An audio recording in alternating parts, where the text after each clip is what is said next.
All right, future nurses, welcome. If you are getting ready for your L&D rotation or, just cramming for the NCLEX, you are in the perfect spot. Today, we're jumping into a super high-yield, no-fluff clinical explainer all about nursing care during labor. Let's get right into it.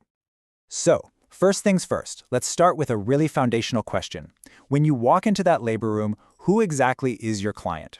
I know it sounds almost too simple, but believe me, the answer to this question defines literally everything you're about to do. And here's the trick. You actually have 3 clients all at the same time. You've got the fetus, and your focus there is all about well-being and oxygenation. Then you've got the mother, where you're managing her physical status and, of course, her pain. And finally, you have the family unit, who needs that crucial emotional and cultural support. Every single action you take is a balancing act between the needs of all 3. So here's our game plan for today's little clinical rotation. We're going to start at the beginning, figuring out what real labor looks like. Then we'll journey through that long first stage, get into the pain management playbook, and cover the final stages of birth itself. We'll also touch on some key procedures and potential complications, and then we'll wrap it all up with a fast-paced NCLEX review to make sure it all sticks. Okay, Section 1, the starting line. So, your first big job as a nurse is often just figuring out, is this the real deal? Is your patient actually in labor?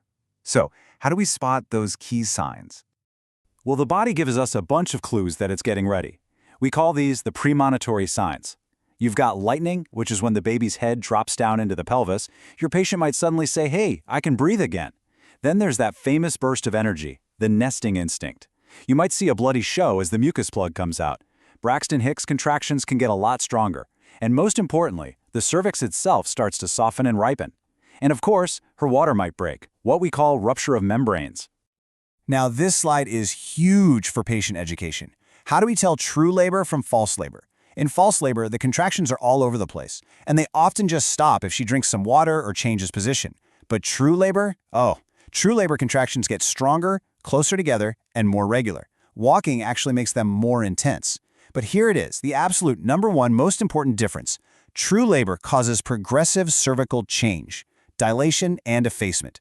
Without that cervical change, it's not the real thing. That's the whole ballgame. And speaking of things being the real deal, this is a massive, massive safety alert for your exams and for real life.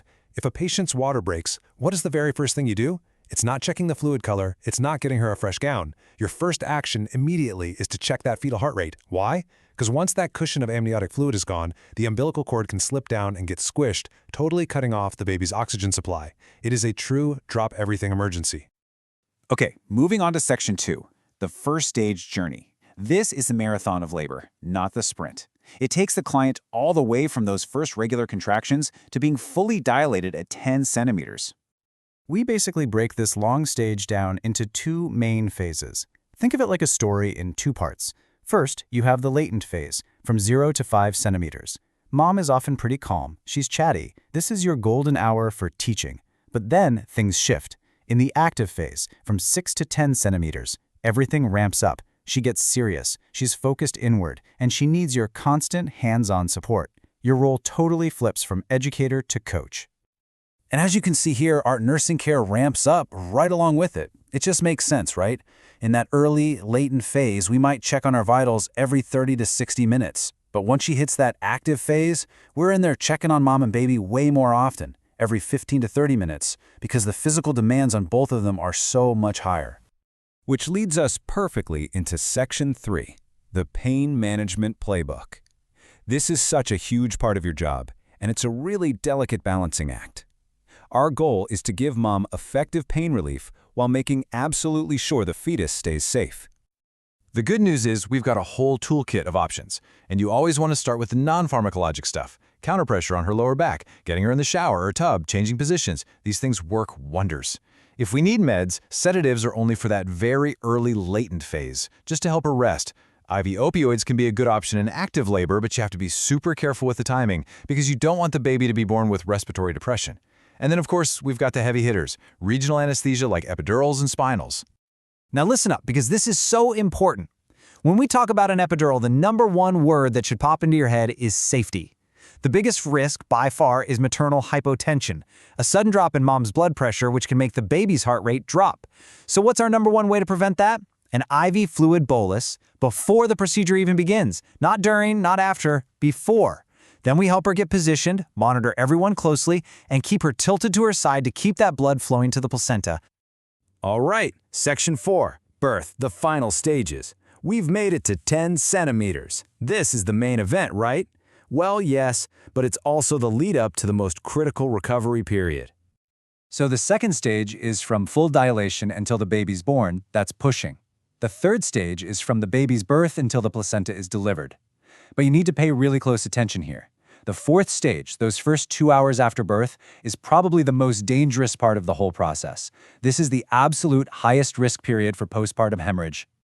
And I want you to burn this number into your brain. If a brand new mom soaks a perineal pad in 15 minutes or less, that is a 5-alarm fire. That is not normal bleeding. That's a massive red flag for hemorrhage, and you have to act immediately. So, let's say that alarm bell is going off. You see that heavy bleeding, you put your hand on her abdomen, and the fundus, the top of the uterus, feels soft and boggy. What do? Your first line, life-saving, absolute #1 intervention is to start a firm fundal massage. You're literally helping that uterus clamp down and stop the bleeding. It is a simple skill that saves lives every single day. Okay, Section 5. You know, labor doesn't always read the textbook. Things happen. So we need to be ready to recognize and respond to those challenges when they pop up. A prolapsed cord is one of those true heart-stopping emergencies. If you see or feel that umbilical cord, you yell for help, but you do not leave that room. Your immediate job is to put on a sterile glove, reach in, and physically lift the baby's head up off the cord to restore blood flow. And you will hold that position in the bed, on the stretcher, all the way to the OR until that baby is safely delivered. Here's another common complication, especially with inductions: uterine tachysystole. Basically, it means the contractions are coming too fast, too strong, or lasting too long. Think about it. The baby needs that rest period between contractions to get oxygen. If there's no rest, there's no oxygen. So what's your response?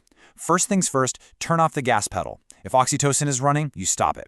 Then, turn the patient on her side, give her an IV fluid bolus, and put on some oxygen. All right, we've made it to the final section. Let's do a quick hitter review of the absolute must-know, non-negotiable facts for your exam. You ready? Let's say it one more time. Contractions by themselves don't mean it's go time. The single most reliable sign of true labor, the one thing that cannot fool you, is progressive changes to the cervix, dilation, and effacement. Period. And when you hear the word epidural, I want your brain to immediately think hypotension. But more than that, I want you to think prevention. And the key to prevention is that IV fluid bolus before anesthesia ever walks into the room. And I'm going to leave you with this final thought to chew on. In any crisis in L&D, whether it's a prolapsed cord or a postpartum hemorrhage, your brain is constantly making a split-second calculation: which action best protects fetal oxygenation and which action best ensures maternal safety. Learning how to prioritize between your two main clients in a crisis, that right there is the very heart of being a great labor and delivery nurse. Thanks for joining me for this explainer.